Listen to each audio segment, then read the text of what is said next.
ನೀನು ಅಲ್ಲಿಗೆ ಹೋದರೆ ನಿನ್ನ ಜನ್ಮ ರಹಸ್ಯವನ್ನು ತಿಳಿವೆ ಎಂದು ಹೇಳಿದೆಯಲ್ಲ ದೇವ. ಅಂತಹ ರಹಸ್ಯವಾದರೂ ಏನು? ಹೇ ಭಗವಾನ್ ಭಾಸ್ಕರ, ಈ ನಿನ್ನ ಜ್ವಲಂತ ಪ್ರಭೆಯಿಂದ ಈ ಸೃಷ್ಟಿಯ ಮೊದಲಿನಿಂದಲೂ ಈ ಜಗತ್ತನ್ನು ನೀನು ಬೆಳಗುತ್ತಿರುವೆ.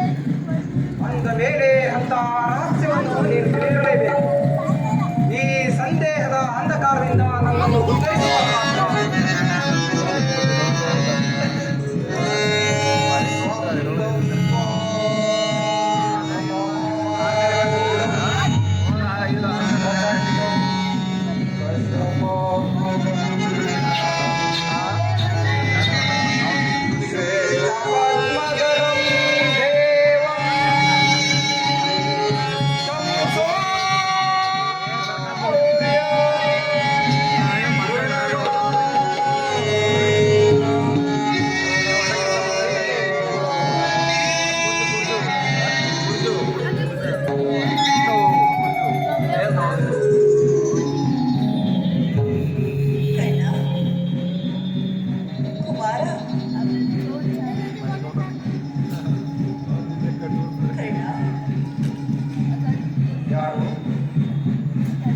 ಏಕಾಗ್ರತೆಯನ್ನು ಭಂಗಪಡಿಸಿದ ನೀವು ಯಾರ ತಾಯಿ? ನೀನು ಪೂಜಿಸುತ್ತಿರುವ ಸಾಕ್ಷಿಯಾದ ಜ್ವಲಂತ ಪ್ರಭೆಯನ್ನು ನಿನಗೆ ಮೊದಲು ತೋರಿಸಿದ ಸ್ತ್ರೀ ನಾನು. ಅಮ್ಮ, ನೀನು ಹೇಗೆ ಹೇಳುತ್ತಿರುವೆಯೋ ನನಗೊಂದೂ ತಿಳಿಯದು. ಆದರೆ ನಿನ್ನ ಕಣ್ಣುಗಳಲ್ಲಿನ ಕರುಣಾ ದೃಷ್ಟಿಯು ಪ್ರಾತಃ ಕಾಲದ ಸೂರ್ಯನ ಕಿರಣಗಳಂತೆ ನನ್ನ ಮನಸ್ಸಿನ ಹಿಮವನ್ನೇ ಕರಗಿಸುತ್ತಿದೆಯಲ್ಲ. ಅಂದ ಮೇಲೆ ನೀನು ಯಾರ ತಾಯಿ? ಕರ್ಣ, ಈ ನಿರ್ಭಾಗ್ಯಳನ್ನು ಕುಂತಿ ಎಂದು ಕರೆಯುವರು ಮಗನೇ. ಕುಂತಿ? ಆ ಅರ್ಜುನನ ತಾಯಿ ಕುಂತಿ? ನನ್ನ ಹೆತ್ತ ತಾಯಿ ಕುಂತಿ. ಅಮ್ಮ, ಇದೋ ನಿನಗೆ ನಮಸ್ಕರಿಸುವ ತಾಯಿ. ಕೀರ್ತಿಶಾಲಿಯಾದ ಕರ್ಣ. ಎಂತಹ ಕೀರ್ತಿಯಮ್ಮ ನನ್ನದು.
ಹಾಗಾದರೆ ನಾನು ಜನಿಸಿದ ಕ್ಷಣ ಗಂಗಾ ನದಿಯಲ್ಲಿ ಎಲ್ಲಿ ಬಿಸಾಡಲು ನಾನು ಮಾಡಿದ ಅಪರಾಧವಾದರೂ ಏನು ತಾಯಿ? ಅಲ್ಲಿದ್ದ ಜಲಚರ ಪ್ರಾಣಿಗಳು ಈ ಪಾಪಿಯ ದೇಹವನ್ನು ತಿನ್ನದೇ ಬಿಟ್ಟು ಬಿಟ್ಟವು. ಆ ಕಾಡಿನಲ್ಲಿರುವ ಕ್ರೂರ ಮೃಗಗಳು ತಮ್ಮ ತಮ್ಮ ಮರಿಗಳನ್ನು ಎಷ್ಟೋ ಪ್ರೀತಿ ಮಮತೆಯಿಂದ ಸಾಕಿಸಲವು. ಹೀಗಿರುವಾಗ ಮನುಷ್ಯ ಮಾತ್ರದವರಾದ ನೀನು ನಾನು ಮಾಡಿದ ಅಪರಾಧವಾದರೂ ಏನು ತಾಯಿ? ಈ ಪ್ರಪಂಚವೆಲ್ಲವೂ ನನ್ನನ್ನು ಹೀನ ನೀಚ ಶೋಕ ಫಲದವನೆಂದು ಹೀಯಾಡಿಸುತ್ತಿರುವಾಗ ನೀನು ಇದೆಲ್ಲವನ್ನು ಒಂದೇ ಒಂದು ಮಾತಿನಿಂದ ಪರಿಹರಿಸಬಹುದಾಯಿತು. ಅಂದ ಮೇಲೆ ಹೇಕಮ್ಮ ಸುಮ್ಮನಾದೆ? ಹೇಕಮ್ಮ ಮಾತನಾಡುತ್ತಿಲ್ಲ? ಹೋಗಲಿ ಬಿಡುತ್ತಾಯಿ. ನೀನು ನನ್ನ ಹೆತ್ತ ತಾಯಿ, ದೈವಕ್ಕೆ ಸಮಾನಳು. ನಿನ್ನನ್ನು ದೂಷಿಸಿದರೆ ನಾನು ಪರಮ ಪಾಪಿಯಾದ. ಈಗಲಾದರೂ ಮಗನೆಂಬ ನೆರವು ಬಂದಿದ್ದಲ್ಲ, ಕರುಣೆ ತೋರಿದೆಯಲ್ಲ, ಈ ಉಪಕಾರದ ಭಾರವನ್ನು ನಾನು ಇನ್ನೂ ಟೈಮ್ ಅದೇ.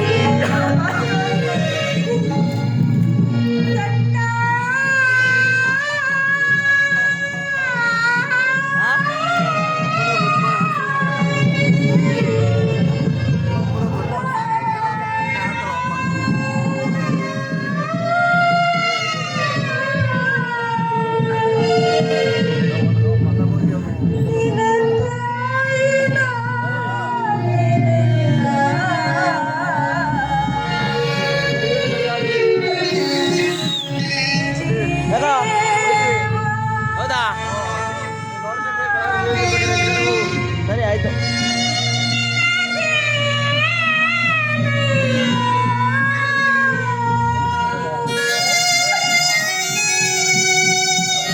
ಏನು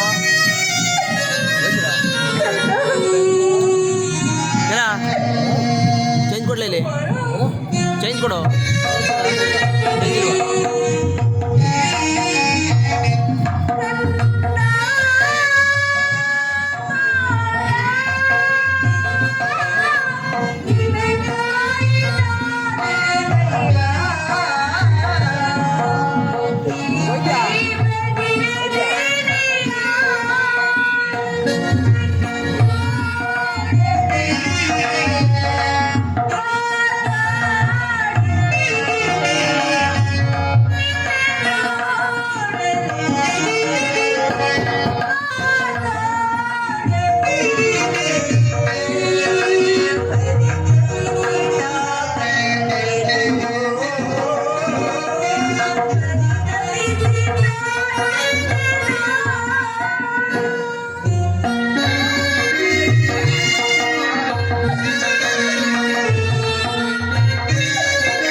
ಚಿಕ್ಕಂದಿನಿಂದ ಇಂದಿನವರೆಗೂ ನೀನು ಅನುಭವಿಸಿರುವ ಕಷ್ಟಗಳಿಗೆಲ್ಲ ನಾನೇ ಕಾರಣನು. ಪಾಪಿಯಾದ ನಿನ್ನ ತಾಯಿಯನ್ನು ಕ್ಷಮಿಸಿ ಬಿಡು ಮಗನೇ, ಕ್ಷಮಿಸಿ ಬಿಡು. ಹುಚ್ಚಳಾದ ನೀನು ಈ ರೀತಿ ಮಾತನಾಡಬಾರದು ತಾಯಿ. ಬಾಲಕನಾದ ನನಗೆ ಶ್ರೇಯಸ್ಕರವಲ್ಲ. ನಾನು ಹತಭಾಗ್ಯನು. ನನ್ನ ಕರ್ಮಕ್ಕೆ ನೀನೇನು ಮಾಡುವೆ ಹೇಳು? ಈ ನಿನ್ನ ಪಾದ ಸೇವೆ ಮಾಡುತ್ತಿರುವ ಆ ಪಾಂಡವರಲ್ಲವೇ ನಮ್ಮ ಸುಖಶಾಲಿಗಳು? ಈ ಪಾಪಿಗಲ್ಲಿಂತಹ ಅಂತಹ ಪುಣ್ಯ ಎಲ್ಲಿಂದ ಬರಬೇಕು? ನೀನೇ ಹೇಳು ತಾಯೇ. ಆದದ್ದು ಆಗಿ ಹೋಯಿತು ಮಗನೇ. ಈಗ ನಾನು ನಿನ್ನ ಸಹೋದರರಾದ ಪಾಂಡವರೊಡನೆ ಸೇರಿ ರಾಜ್ಯಭಾರವನ್ನು ಮಾಡಬೇಕು. ನಡೆಕಲ್ಲ. ಇದೊಂದು ಮಾತನ್ನು ಬಿಟ್ಟು ಬೇರೇನಾದರೂ ಕೇಳುತ್ತಾಯೇ? ಈ ನಿನ್ನಡಿದಾವರಿಯನ್ನು ಅರ್ಪಿಸುವೆನು. ನಾನು ಜೀವಿಸಿರುವ ತನಕ ಸ್ವಾಮಿ ದ್ರೋಹವನ್ನೆಂತೂ ಮಾಡಲಾರೆ. ಹಾಗೆಲ್ಲ ಬೇಡಕನ್ನ. ನಿನ್ನ ಹೆತ್ತ ತಾಯಿಯಾದ ನಾನು ನಿನ್ನಲ್ಲಿ ಸೆರೆಗೊಂಡು ಭಿಕ್ಷೆ ಬೇಡುವೆನು ಮಗನೇ. ಪಾಂಡವರಲ್ಲಿನ ವೈರವವನ್ನು ತೊರೆದು ಅವರೊಡನೆ ಕೂಡಿ ಮಾಡು ಕರ್ಣ, ಸೌಪಾತ್ರದಾನ ಮಾಡು. ಅಮ್ಮ, ನೀನು ವೀರಮಾತೆ, ನೀನೇ ಹೇಳು. ಹೊರೆದು ದಾತನು ನನ್ನನ್ನೇ ನಂಬಿ ಯುದ್ಧವನ್ನು ಹೂಡಿರುವಾಗ, ಆತನ ಕಾರ್ಯಗಳು ನನ್ನಿಂದಲೇ ಸಾಧ್ಯವಾಗಬೇಕಾದಾಗ, ಆತನಿಗೆ ವಿಘ್ನಗಳು ಬಂದೊದಗಿರುವಾಗ ನಾನಿಂತಹ ಸಂಬಂಧವನ್ನು ಕಲ್ಪಿಸಿಕೊಂಡು ಆತನನ್ನು ತೊರೆಯುವುದು ಧರ್ಮವೇ? ಹಾಗೆ ತೊರೆದರೆ ನನ್ನ ತಂದೆ ತಾತಂದಿರು ನರಕಕ್ಕೆ ಬೀಳದಿಹರೆ. ಮುಂದೆ ಹುಟ್ಟುವ ಮಕ್ಕಳು ಮೊಮ್ಮಕ್ಕಳು ಕರ್ಣನಿಂತಹ ನೀಚನೆಂದು ಶಪಿಸದಿಹರೆ. ಕ್ಷತ್ರಿಯ ವೀರರುಗಳು ನನ್ನನ್ನು ತಿರಸ್ಕರಿಸುವುದಿಲ್ಲವೇ? ಇಂತಹ ಸನ್ನಿವೇಶದಲ್ಲಿ ವೀರಮಾತೆಯಾದ ನೀನು ನನಗೆ ಹಿತಬೋಧನೆಯ ಮಾಡುವೆಯ ತಾಯಿ? ನಿಶ್ಚಯಕಲ್ಲ. ಪಾಂಡವರು ನಿನ್ನ ಬೆನ್ನು ಬಿಟ್ಟ ಸಹೋದರರಲ್ಲವೇ? ಅವರ ಕ್ಷೇಮವೇ ನಿನ್ನ ಕ್ಷೇಮವಲ್ಲವೇ ಕಣ್ಣ? ಈ ಭಾರತದಲ್ಲಿ ಸೇರಿ ರಾಜ್ಯಭಾರ ಮಾಡಲು ನಿನ್ನ ಹೆತ್ತ ತಾಯಿಯಾದ ನಾನು ನೋಡಿ ಸಂತೋಷ ಪಡಬಾರದೆ ಮಗನೇ. ಇದುವರೆಗೂ ನನಗಾದರೂ ಆ ಪಾಂಡವರು ನನ್ನ ಸಹೋದರರೆಂಬ ಭಾವವೇ ನನ್ನಲ್ಲಿರಲಿಲ್ಲ. ಇದರಲ್ಲಿ ನನ್ನ ತಪ್ಪೇನಿದೆ? ಅಲ್ಲದೆ ಮಹಾಪ್ರಾಣಾಯ ಪಾಂಡವ ಎಂದು ಶ್ರೀ ಕೃಷ್ಣ ಪರಮಾತ್ಮನೇ ಹೇಳಿರುವಾಗ ಆ ಪಾಂಡವ ಪ್ರಾಣಕ್ಕೆ ಭಯವಿಲ್ಲ. ಬಿಡಮ್ಮ ನಿನ್ನ ಚಿಂತೆಯನ್ನು. ಲೋಕೈಕ ವೀರನಾದ ನೀನು ಆ ದುರ್ಯೋಧನನು ಇರುವಾಗ ನಾನು ಭಯಪಡದೆ ಹೇಗೆ ಜೀವಿಸಲಿ ಮಗನೇ?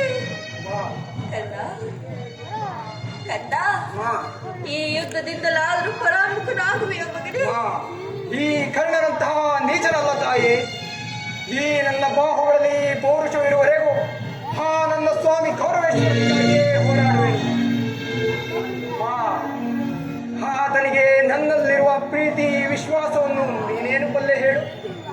ನಿನ್ನ ಸಹಿತ ಈ ಪ್ರಪಂಚವೇ ನನ್ನನ್ನು ಧೂಡಿಸಿ ಬಿಟ್ಟಾಗ ಬಹುಮನ್ನಣೆಯಿಂದ ಆಧರಿಸಿ ಸಾಗಿ ಸಲಹಲಿಲ್ಲವೇ? ಕುಲಹೀನನನ್ನು ಉದ್ಧಾರ ಮಾಡಿ ಅಂಗರಾಜ್ಯಕ್ಕೆ ಪಟ್ಟಾಭಿಷೇಕ ಮಾಡಲಿಲ್ಲವೇ? ತನ್ನ ಪ್ರಾಣದ ಪ್ರಾಣನಂತೆ ಹೃದಯದ ಸಖನಂತೆ ನನ್ನನ್ನೇ ಒಂದು ರಾಜ್ಯದ ಆಧಾರ ಸ್ತಂಭವೆಂದು ನಂಬಿ ಯುದ್ಧವನ್ನು ನುಡಿಯುವಾಗ ನಾನಿಂತಹ ಸಂಬಂಧವನ್ನು ಕಲ್ಪಿಸಿಕೊಂಡು ಆತನನ್ನು ತೊರೆಯುವುದು ಧರ್ಮವೇ? ಸರ್ವತಾ ಆಗಲಾರದಾಯೇ, ನಾನು ಪರಾನ್ಮುಖನಾಗಲಾರೆ. ಈ ಯುದ್ಧದಿಂದ ನೀನು ಪರಾತ್ಮಕನಾಗದಿದ್ದರೂ ಬೇಡ. ನಾಡಿನ ನಡರಂಗದಲ್ಲಿ ಪಾಂಡವರೇನಾದರೂ ನಿನ್ನ ಕೈಗೆ ಸಿಕ್ಕರೆ ಅವರನ್ನು ಕೊಲ್ಲಬೇಡ ಮಗನೇ. ಉಳಿಸಿಕೊಡು, ಉಳಿಸಿಕೊಡು. ಯಾರನ್ನು ಬೇಕಾದರೂ ಉಳಿಸುವೆ ತಾಯಿ. ಆದರೆ ಆ ನನ್ನ ಪರಮ ವೈರಿ ಅರ್ಜುನನ ಮಾತನಾಡಿ. ಹೌದು ತಾಯಿ, ಆತನೊಡನೆ ಯುದ್ಧ ಮಾಡುವುದನ್ನು ಆ ನನ್ನ ಸ್ವಾಮಿ ಕೌರವೇಶ್ವರನು ನೋಡಿ ಸಂತೋಷಪಟ್ಟರೆ ಆಗ ನನ್ನ ಜನ್ಮವು ಸಾರ್ಥಕವಾಗುವುದು. ಈ ಪ್ರಪಂಚದಲ್ಲಿ ನಮ್ಮಿಬ್ಬರಲ್ಲಿ ಒಬ್ಬರಿಗೆ ಮಾತ್ರ ಸ್ಥಳವಿರುವುದು. ನನ್ನಿಂದ ಅರ್ಜುನನೇ ಹತನಾದರು, ಆ ಅರ್ಜುನನಿಂದ ನಾನೇ ಹತನಾದರು. ನಿನಗೆ ಐವರು ಮಕ್ಕಳು ಉಳಿದೇ ಉಳಿಯರು. ಬಿಡುತ್ತಾಯೇ ನಿನ್ನ ಚಿಂತೆಯೇನು? ಕರ್ಣ, ನಾನು ನಿನ್ನನ್ನು ಹೆಚ್ಚಿಗೆ ತೊಂದರೆಗೊಳಿಸಲಾರೆ. ಕಟ್ಟ ಕಡೆಯದಾಗಿ ನನ್ನದೊಂದೇ ಒಂದು ಮಾತನ್ನು ಕೇಳುವೆ. ಎಂದು ಕೇಳ್ತಾಯಿ.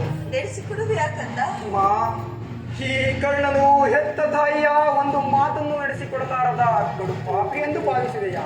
ಸತ್ಯವಾಗಿ ನಡೆಸಿಕೊಡುವೆ ಹೇಳ್ತಾಯಿ.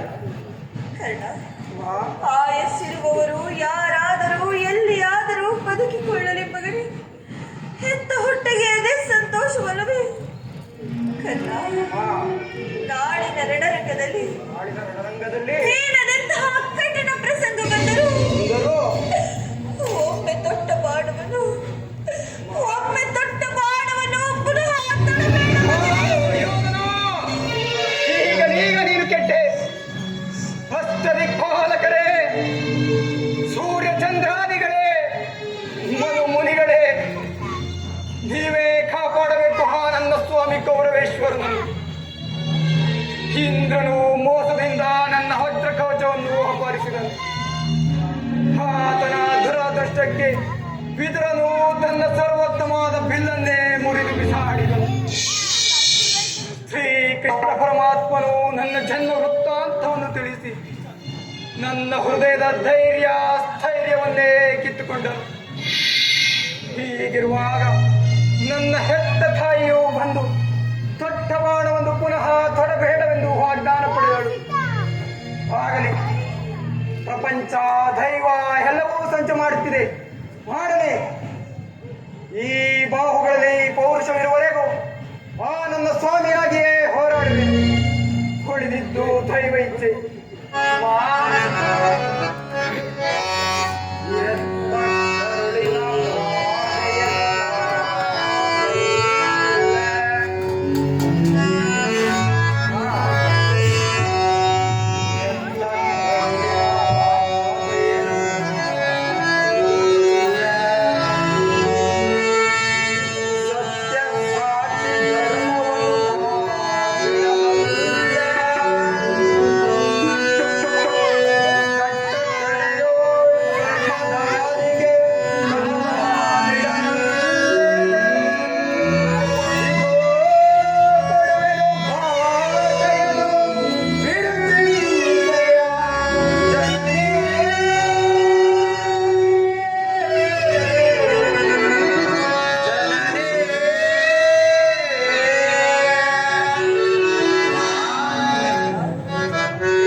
ಸಂತೋಷವಿದ್ದಂತಾಗಲಿ.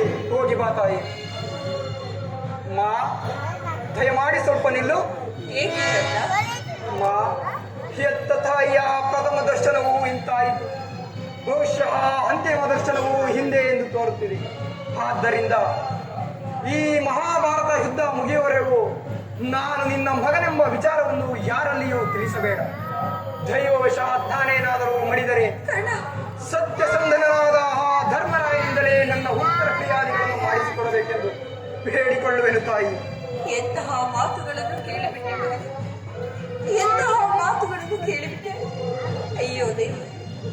ಇಷ್ಟೊಂದು ಸಂಕಟ ನಾಶಗಳಿಂದಾಗಿ